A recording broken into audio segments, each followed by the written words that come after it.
Good afternoon, students. Today we are going to explain you about the healthcare delivery system in India. Healthcare delivery system के विषय में आज हम आपको बताएंगे. It is an organized network of institutions, personnel and resources. It aims to deliver health services to all citizens based on principles of equity, accessibility and affordability. पीछे के lectures में भी हम लोग इन चीज़ों पे डिस्कस कर चुके हैं, बात कर चुके हैं. लेकिन आज थोड़ा सा बस डिफरेंट ये है कि उस चीज़ को जो primary health centre, secondary health centre, tertiary health centre को कैसे डिलीवर करते हैं अपनी सर्विसेज को, आज हम उसके विषय में बात करेंगे. Next is objectives of health care delivery system. It provide comprehensive health care. एक कॉम्प्रिहेंसिव हेल्थ केयर करता है, प्रोवाइड करता है. Ensure equitable distribution of services. बराबर सब में सर्विसेज डिस्ट्रीब्यूट करता है. It promotes preventive and promotive health. हर एक जो भी सिस्टम होते हैं, याद रखिएगा, उनमें दो चीज़ें सबसे कॉमन मिलती हैं, प्रिवेंशन और प्रमोशन. मतलब किसी चीज़ को प्रिवेंट करना, रोकना और उसको प्रमोट करना. कोई चीज़ अगर डिजीज है या कोई कॉम्प्लिकेशंस है तो उसको प्रिवेंट करना और अवेयरनेस को प्रमोट करना. Next strengthen referral system. जो रेफरल सिस्टम है उसको मजबूत करना, जैसे प्राइमरी से सेकेंडरी के लिए, सेकेंडरी से टर्शरी के लिए एज पर द नीड. लेकिन उसमें जो सिस्टम ये है कि कैसे पेशेंट एक जगह से दूसरी जगह प्रॉपर वे में पहुंचे, सेफ्टी के साथ पहुंचे और उसकी जो पॉइंट्स हैं, जो उसकी कंप्लेंट्स हैं, जो उसके इश्यूज हैं, वो आगे जा करके प्रॉपरली रिजॉल्व हो जाए और अगले स्टेप पे ही चीज़ें मैनेज हो जाए, इसके आगे के स्टेप पे ना जाना पड़े. तो इस तरीके का कुछ अगर स्ट्रॉन्ग सिस्टम हम बनाते हैं तो हमें लगता है उसका हम लोगों को बेनिफिट मिलेगा. Next is improve health indicators. तो जो हेल्थ के इंडिकेटर्स हैं, जो चीज़ें जिससे इंडिकेट करते हैं कि कोई चीज़ प्रॉब्लम क्रिएट कर सकती है, तो उनको अगर हम इम्प्रूव करते हैं तो नेचुरली हमारा जो आउटकम है वो बेटर है. Next is structure of health services in India. एक ओवरव्यू अगर हम ले लें, इट्स अ 3 tier सिस्टम. आपको शुरू से पता है, पहले भी बताया गया है. पहला प्राइमरी, दूसरा सेकेंडरी और तीसरा टर्शरी है. ठीक है. पब्लिक एंड प्राइवेट सेक्टर्स के हॉस्पिटल्स और इंस्टीट्यूशंस होते हैं. इसके साथ साथ central, state and local governments, इन तीनों के अपने अपने डिविजनल पार्ट्स होते हैं और एक तरीके से मॉनिटरिंग सेंट्रल लेवल से होती है और जो प्रोसेसेस या जो पॉलिसीज होती हैं वो सेंट्रल लेवल से ही गवर्न होती है. जितनी भी पॉलिसीज बनती हैं नेशन वाइड वो सेंट्रल से ही प्रोवाइड होती है, स्टेट में जाती है और स्टेट से फिर लोकल बॉडीज को जाती है. ठीक है. Next is primary level health services. Definition: first point of contact, focus on prevention, health promotion and basic curative care. Third point is covers rural and urban population. तो इसमें पहला जो पॉइंट है, फर्स्ट पॉइंट ऑफ कांटेक्ट, मतलब जब भी primary अगर level पे हम बात करें तो कोई भी अगर इश्यूज हैं तो प्राइमरी हेल्थ सेंटर्स पे आते हैं. कोई भी पहला जो इन्फॉर्मेशन है वो इसी लेवल पे सब स्टेशन पे या पीएचसी पे ही मिलता है. फिर फोकस ऑन प्रिवेंशन, और इसका एम क्या होता है? प्रिवेंशन करना, प्रमोशन करना और बेसिक क्यूरेटिव केयर. यहाँ ये ध्यान रखिएगा एक शब्द, this is basic curative care. Means जो भी केयर होती है वो बेसिक लेवल की होती है, इवन एडवांस लेवल की नहीं होती है. एडवांस लेवल के लिए आपको सेकेंडरी या टर्शरी लेवल पे जाना पड़ेगा. इवन टर्शरी लेवल के केयर पे जाएंगे तब आपको एडवांस क्यूरेटिव केयर मिलेगी. तो एटलीस्ट बेसिक लेवल की केयर वहाँ मिलेगी. इसके साथ साथ towards rural and urban population, दोनों ही पॉपुलेशन का एक तरीके से बेनिफिट इसमें होता है और उनको एक तरीके से मेडिकल सर्विसेज बेटर फॉर्म में मिलती है. लेकिन ये शुरुआती दौर की ही चीज़ें होती हैं. बनस्पत इसके आगे जो एडवांस लेवल की सर्विसेज हैं या रिक्वायरमेंट्स हैं वो अगले लेवल पे ही फुलफिल होती है, ना कि बेसिक लेवल पे पूरी होती है. Next is primary level institutions. हम लोग पहले भी डिस्कस कर चुके हैं. सब सेंटर्स सर्व्स 5000 पॉपुलेशन. ब्रैकेट में मेंशन करा है 3000 in tribal areas. Normal areas में 5000 है, लेकिन ट्राइबल जो एरिया, जो आदिवासी इलाके हैं, उनमें अगर 3000 की भी पॉपुलेशन है तो वो सब सेंटर्स के लिए उनको सब सेंटर्स कवर करते हैं, क्योंकि आदिवासी क्षेत्रों में जो जनसंख्या होती है वो कम होती है. बताओ. नेक्स्ट प्राइमरी हेल्थ सेंटर्स जो होते हैं, इट सर्व 30,000 पॉपुलेशन और ट्राइबल्स के लिए ये जो कैलकुलेशन है वो 20,000 होती है. इतने लोगों को पीएचसी सर्व कर सकती है. प्राइमरी लेवल के फंक्शंस एंड सर्विसेज बार बार वही सेम चीज आती है. प्रिवेंटिव में इम्यूनाइजेशन और सैनिटेशन है. मीन्स हम प्रॉपर्ली इम्यूनाइज करके लोगों को वैक्सीनेट करते हैं ताकि नेक्स्ट स्टेप पे उनको आने वाली डिजीज से हम बचा सकें. और इसके साथ साथ सैनिटेशन भी बना के रखते हैं ताकि उस पर्टिकुलर किसी कंटामिनेशन से कोई इन्फेक्शियस डिजीज लोगों को ना होगा। इसके साथ साथ प्रोमोटिव हेल्थ में हेल्थ एजुकेशन, लोगों को हेल्थ के लिए कॉशियस करना, अवेयर करना और इन्फॉर्मेशन देना, साथ में उनको थोड़ा सा लिटरेट भी करना कि वो इन चीज़ों के विषय में प्रॉपर जागरूक रहें, जानकार रहें, और इन केस अगर कोई कॉम्प्लिकेशंस आते हैं या कोई डिजीज स्प्रेड करती है या कोई कंडीशंस ऐसी हैं जो स्प्रेड हो रही हैं, तो उसके विषय में अगर वो अवेयर रहते हैं तो समय रहते ही उस चीज़ को हम कंटेन कर सकते हैं। Next is curative, means promotion के साथ साथ क्यूरेटिव भी होना चाहिए, क्योंकि ट्रीटमेंट ऑफ कॉमन एलिमेंट्स, जितने भी कॉमन एलिमेंट्स हैं, कॉमन मतलब बहुत सामान्य से जो परिस्थितियाँ हैं, दिक्कतें हैं या बीमारी हैं या उनकी परिस्थितियाँ हैं, उनको उस लेवल पे क्योर किया जा सकता है। बेसिक लेवल की बात हो रही है। नेक्स्ट रिहैबिलिटेटिव, बात फिर यही आई, बेसिक रिहैबिलिटेशन सर्विसेज। तो बेसिक रिहैबिलिटेशन सर्विसेज जो होती हैं वो हम इसमें प्रोवाइड करते हैं, ठीक है।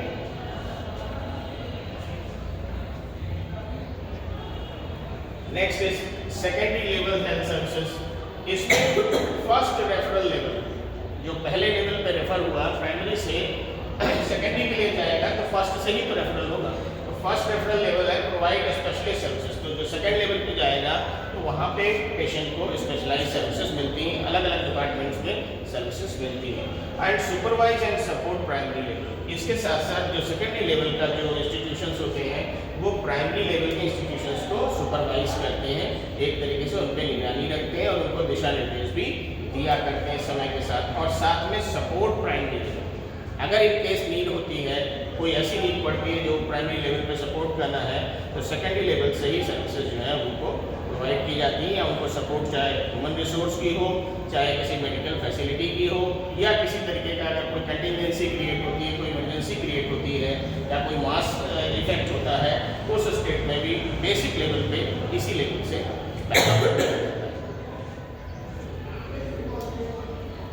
सेकेंडरी लेवल इंस्टीट्यूशंस, इसमें कम्युनिटी हेल्थ सेंटर्स आते हैं।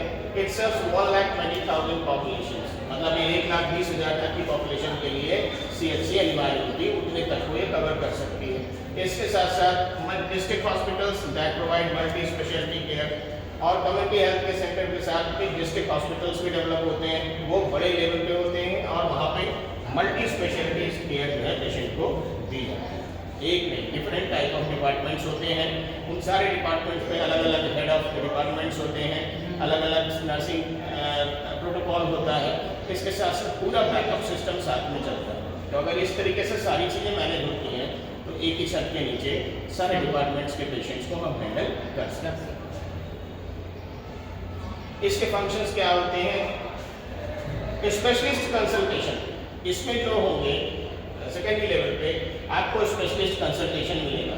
क्यों? क्योंकि मान लीजिए अगर डाइजेस्टिव सिस्टम से रिलेटेड कोई इश्यू है तो डाइजेस्टिव का मिलेगा, ऑर्थो से रिलेटेड है ऑर्थो का मिलेगा, गायनी का है तो गायनी का मिलेगा, और किसी और भी तरीके का है तो अलग अलग डिपार्टमेंट के हिसाब से 13-14 डिपार्टमेंट सबकी सर्विसेज अलग अलग लेवल पे आपको कंसल्टेशन तो मिलेगा ही मिलेगा, ठीक है।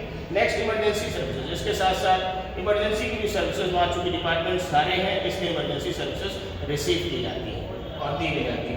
फिर डायग्नोस्टिक सर्विसेज, ऑब्वियसली जब पेशेंट कोई आता है तो उसके डायग्नोसिस भी होने के लिए ब्लड इन्वेस्टिगेशन या अदर जो डायग्नोस्टिक इन्वेस्टिगेशंस हैं वो भी प्रोवाइड की जाती है। इसके साथ साथ रेफरल सपोर्ट टू PHCs को सपोर्ट किया जाता है कि अगर कोई ऐसा पेशेंट है जो आपके पास मैनेजेबल नहीं है तो वो फर्दर कोर्स ऑफ एक्शन के लिए आगे की तरफ CHC पे या डिस्ट्रिक्ट हॉस्पिटल्स में भेजने के लिए कहा जाता है, ठीक है। और ये रिस्पॉन्सिबिलिटी भी PHC की होती है कि अगर पेशेंट वहाँ पे मैनेजेबल नहीं है किसी भी कंडीशन में, और ऑन पेपर भी, ऑन रिकॉर्ड भी और एथिकली भी, तो फिर उस पेशेंट को इमीडिएटली रेफरल लेटर बना के फर्स्ट एड दे करके आगे CHC के लिए ट्रांसफ़र कर दिया जाता है। लेकिन एक चीज़ का ध्यान रखा जाता है कि जो पेशेंट अगर बहुत सिक है, बहुत क्रिटिकल है, और अगर ये स्थिति है कि वो मैनेजेबल है वहाँ तक पहुँचने के लिए, तो उनको एज सच कंडीशन में भेज दिया जाता है। लेकिन जहाँ पे ये देखा जाता है कि अगर इसको बैकअप के बिना भेजते हैं और यहाँ पे बीच में रास्ते में मुश्किल हो सकती है या कोई लाइफ डेंजर में आ सकती है, तो उतना बैकअप उसको देख करके, मान लो कोई पेशेंट आया उसको ऑक्सीजन की नीड बहुत है, अब यहाँ से वहाँ तक ट्रांसपोर्ट करने में उसको ऑक्सीजन बीच में ना मिले तो हो सकता है लाइफ थ्रेटनिंग हो जाए। तो उस बीच के स्टेट में उसको अगर हम ऑक्सीजन प्रोवाइड कर दें, एक एम्बुलेंस प्रोवाइड कर दें और पेशेंट को प्रॉपर्ली शिफ्ट करा दें तो सेफली पेशेंट शिफ्ट हो जाए, जिसकी वजह से उसकी लाइफ को डेंजर नहीं होगा। इनकेस पेशेंट कोई हाइपोवॉलेमिक शॉक में है, आईवी फ्लूइड्स उसको मेंटेन कर दिए और बीच रास्ते में चलता हुआ चला गया, तो रास्ते तक ठीक से चला जा करके वहाँ पहुँच जाएगा, तो कम से कम लाइफ उसकी मुश्किल में नहीं आएगी और अगले लेवल पे पहुँच करके वो प्रॉपरली मैनेज हो जाएगा। तो ये रिस्पॉन्सिबिलिटी होती है असेसमेंट करने वाले की, वहाँ के ड्यूटी डॉक्टर्स की, कि अगर नीड है तो इसको फर्स्ट एड दिया जाए, नहीं नीड है, मैनेजेबल है, तो फिर टाइम ना वेस्ट किया जाए, इमीडिएट उसको वहाँ से स्विच हो।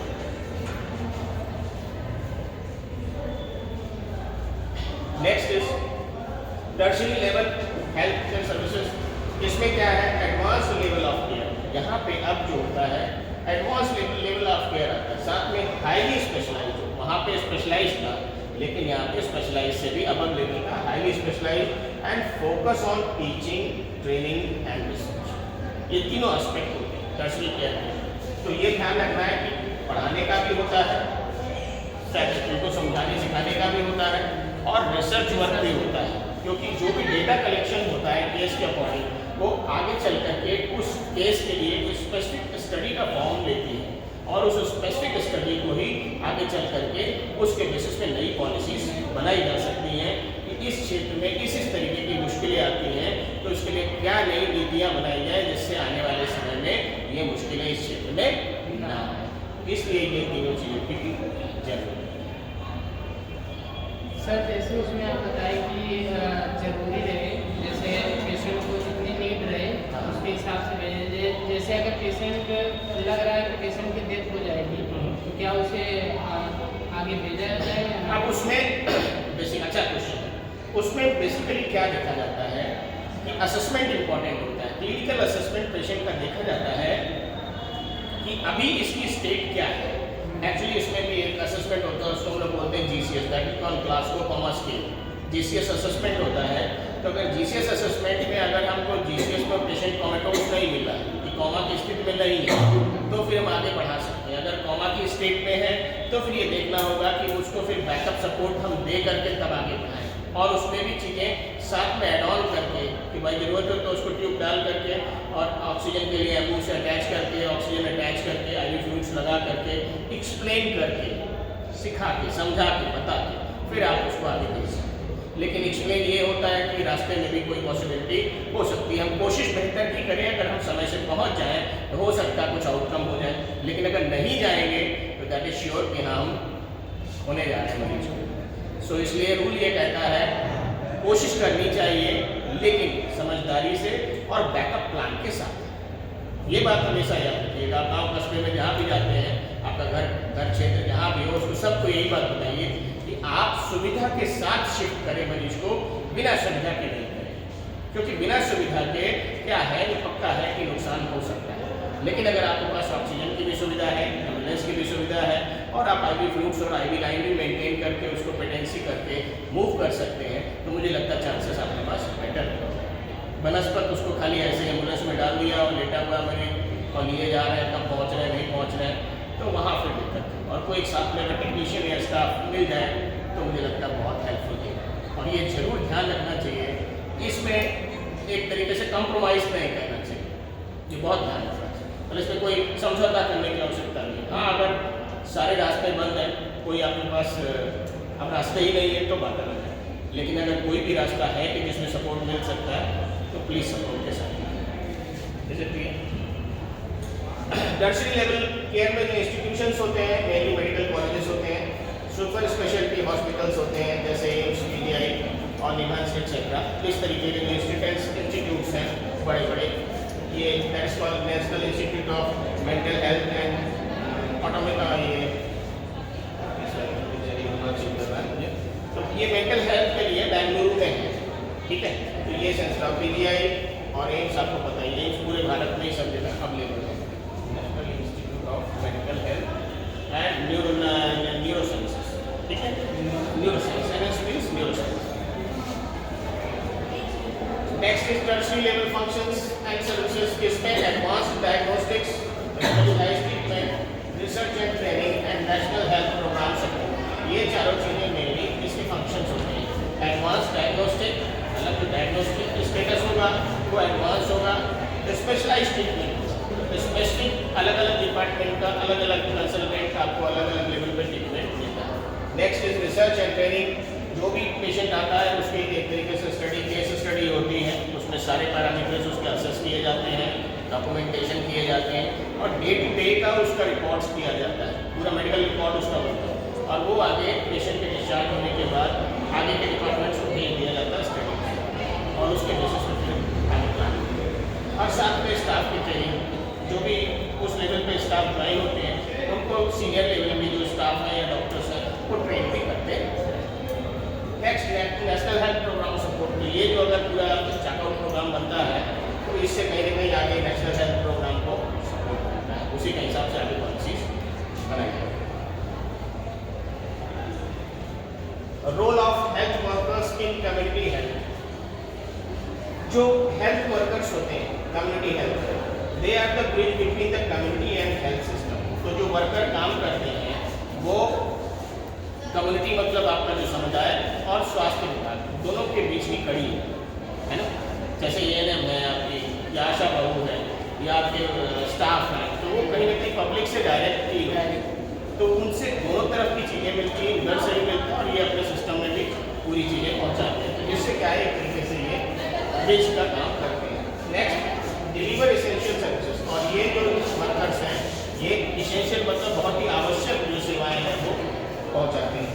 साथ में प्रमोट हेल्थ अवेयरनेस। आपने देखा होगा आशा बहुएँ और ये आंगनबाड़ी की या अन्य क्षेत्रों की जो मेडिकल वर्कर्स हैं वो गांव-गांव में घरों-घरों तक जाती हैं और हर एक जो सरकार की नई जो योजनाएं हैं या पुरानी भी योजनाएं हैं जो क्रियान्वित हो रही हैं उनके घरों में जा कर के महिलाओं से संबंधित है तो महिलाओं को, बच्चों से संबंधित है तो बच्चों को और बड़ों से संबंधित है तो बड़ों को उसके विषय में जानकारी समय समय पे देते रहते हैं, जिससे क्या है जब सपोर्ट की ज़रूरत होती है या कोई प्रोग्राम चलाने की ज़रूरत होती है तो उसमें उनको एक तरीके से पूरा सपोर्ट मिलता है और उस काम को अगर सपोर्ट मिलेगा तो स्वाभाविक है कहीं ना कहीं उस काम में सब कुछ बनता है।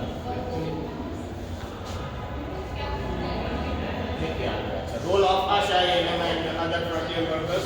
तो ये जो mobilisation, immunisation and maternal care, ये तीन चीज़ों का काम करती हैं। किसी भी चीज़ को एक जगह से दूसरी जगह मोबिलाइज करना है उसमें हेल्प मिलती है। इम्यूनाइजेशन मतलब जो वैक्सीनेशन प्रोग्राम्स है उसमें सपोर्ट मिलता है और मैटरनल केयर जो मातृत्व जो सेवा होती है, देखरेख होती है, इसमें इन लोगों का बड़ा अच्छा रोल, क्योंकि फीमेल टू फीमेल ज़्यादा अच्छे से चीज़ें आपस में डिस्कस हो सकती हैं, अपनी कॉम्प्लिकेशंस या अपनी जो प्रॉब्लम्स हैं उनको प्रॉपरली शेयर कर सकते हैं और साथ में उनकी प्राइवेसी भी बनी रहती है। तो बस ये सारी चीज़ें। और दूसरा थोड़ा सा नेचर ऐसा होता है कि एक दूसरे से घुले मिले ज़्यादा अच्छे से रहते हैं, तो जैसे फैमिलियल लेवल पे ही सारी बातें हो करके उनकी सही से सूचना मिल जाती है और उनका सही जो भी अगर आवश्यकता है तो उसके हिसाब से उनका मैनेजमेंट करा जाता है। ठीक है। ANM जो होती है maternal and child health and family planning के लिए भी इन्फॉर्म करती हैं बच्चों के जो स्वास्थ्य मातृ के स्वास्थ्य के लिए और बच्चों के स्वास्थ्य के लिए, और साथ में आने वाले समय में परिवार नियोजन से भी संबंधित चीज़ों की जानकारी समय समय पर देती रहती है। और ये एक तरीके से डिजीज सर्विलांस के लिए होता है ये MPW, और ये जितनी भी जो बीमारियाँ जो फैलती हैं उनका भी सर्विलांस करने के लिए होता है और साथ में सैनिटेशन के लिए। Role of doctors, nurses and specialist in community health. सबको पता है डॉक्टर्स का role diagnosis, treatment and supervision. क्या होता है कि जब कोई पेशेंट आता है तो सबसे पहली जरूरत ये होती है कि उसकी डायग्नोसिस बनाई जाए कि स्पेसिफिकली पेशेंट को क्या दिक्कत है, क्या बीमारी है और सच में क्या फाइनल डायग्नोसिस हमारी लगभग क्या बनती है। साथ में उस डायग्नोसिस के अकॉर्डिंग पेशेंट को ट्रीटमेंट भी देने की जिम्मेदारी है और साथ में पूरी निगरानी रखने की कि भाई पूरे कोर्स ऑफ एक्शन में हफ्ते भर 10 दिन 15 दिन या महीने भर कोई ट्रीटमेंट चल रहा है तो उसका सुपरविजन भी डॉक्टर करता है। नर्सेस पेशेंट केयर करती हैं, इम्यूनाइजेशन करती हैं और हेल्थ एजुकेशन को प्रमोट करती हैं। ठीक है। स्पेशलिस्ट जो होते हैं जो सुपर स्पेशलिटी हॉस्पिटल के या फिर टर्शियरी लेवल के केयर के, तो एडवांस्ड केयर में हेल्प करते हैं आगे के लेवल की और साथ में ट्रेनिंग भी देते हैं। ठीक है। तो ये दोनों एस्पेक्ट जो है वो इनका। Next is integration of health workers to all levels. It's a coordination between sub centres, PHCs and CHCs and hospitals. तो ये एक तरीके से कोऑर्डिनेशन करते हैं, इंटीग्रेशन अगर हेल्थ वर्कर्स हैं तो वो इन तीनों के बीच में एक कोऑर्डिनेशन या आपसी सहयोग का काम करते हैं। रेफरल लिंकेज हैं, एक दूसरे डिपार्टमेंट में दूसरे हॉस्पिटल के लेवल पे जो रेफर्स होते हैं उनके बीच की कड़ियाँ होते हैं। And shared responsibilities and communication, इसके साथ साथ जो जिम्मेदारियाँ हैं उनको भी आपस में शेयर करते हैं। और कम्युनिकेशन, प्रॉपरली संवाद रहता है ताकि एक जगह की बात दूसरे जगह, दूसरे से तीसरी जगह सही से पहुँचे और जो भी विषय है वो समय से आने वाली जो हमारे जिम्मेदार लोग हैं ऊपर के जो अपर अथॉरिटीज़ हैं उनको वो चीज़ों की इन्फॉर्मेशन मिलती रहे, जिससे ये है कि इन्फॉर्मेशन की चूक ना हो। क्योंकि मान लीजिए कोई बहुत इंपॉर्टेंट केसेस उस एरिया में जनरेट हो रहे हैं या उस तरीके की कोई इशूज जनरेट हो रहे हैं, उसको इस लेवल पे लोगों ने हाइड कर लिया, छुपा लिया या सही से आगे नहीं बताया, फिर उससे रिलेटेड अगर कोई मेजर कॉम्प्लिकेशंस क्रिएट होते हैं तो सवाल इन्हीं से पूछा जाएगा कि भाई पहले क्या सूचना थी कि नहीं थी इन बातों में, तो वो उसे डिनाई नहीं कर सकते क्योंकि वो ऑलरेडी चीज़ें थी और कोई ना कोई इसके विषय में जानकारी देगा, बताएगा, तो फिर आगे भी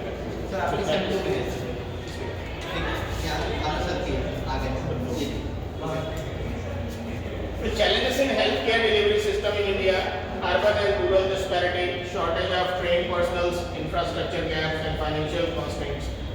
शहरी और गांव के में विविधता जो होती है उसके कारण से दिक्कत आती है हेल्थकेयर सिस्टम में। शॉर्टेज ऑफ ट्रेन पर्सनल, जो ट्रेन जो लोग होते हैं उनकी शॉर्टेज होती है, तो जो काम की जो गुणवत्ता है उसमें फर्क है। इसके साथ साथ इंफ्रास्ट्रक्चर गैप्स, जो इंफ्रास्ट्रक्चर है उनमें भी गैप्स होता है क्योंकि जिस तरीके से डिज़ाइन होना चाहिए और उसका एग्जीक्यूशन होना चाहिए वो चीज़ें वैसे नहीं होती है। नेक्स्ट इज फाइनेंशियल कंस्ट्रेंट्स, कहीं ना कहीं हर चीज़ बाद में आकर के पैसे पे लगती है, तो अगर फाइनेंशियली सपोर्ट उतना अच्छा नहीं है गवर्नमेंट की तरफ से तो वो जो संस्था है या जो व्यवस्था है वो उतने कारगर ढंग से काम नहीं कर पाती। Next is future direction and recommendation, आगे के लिए क्या भविष्य के डायरेक्शंस हैं। स्ट्रेंथन प्राइमरी केयर, जो प्राइमरी केयर है उसको मजबूत किया जाए। इन्वेस्ट इन हेल्थ इंफ्रास्ट्रक्चर, जो हेल्थ इंफ्रास्ट्रक्चर्स हैं, हॉस्पिटल्स हैं, बिल्डिंग्स हैं, जो उनकी और फैसिलिटीज़ हैं उनमें पैसा खर्च किया जाए। यूज़ डिजिटल हेल्थ टेक्नोलॉजीज, और साथ में डिजिटल टेक्नोलॉजीज या टेलीमेडिसिन का यूज़ किया जाए। एनहांस ट्रेनिंग एंड रिटेंशन, और साथ में ट्रेनिंग और उन सर्विसेज को रिटेंशन करने का भी काम किया जाए।